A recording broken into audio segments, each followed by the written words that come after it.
When performing an EUS for a subepithelial lesion, you want to firstly determine the layer of origin.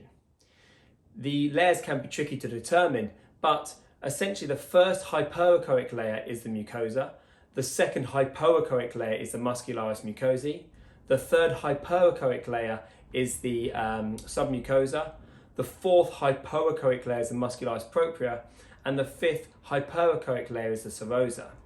Now this is me performing a fine needle biopsy of a gastric gist, and you can see that this gist is large and it has other high risk features such as areas of calcification and also cystic spaces.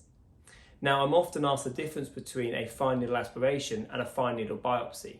Essentially an FNA obtains tissue at a cellular level by aspirating cells which we then fix on a slide. An FNB obtains tissue through a tissue core that is then looked at on an architectural level. Now, certainly there is data to suggest that a fine needle biopsy, particularly in the context of solid lesions, increases your diagnostic yield and reduces the number of passes one needs to make in order to obtain that tissue.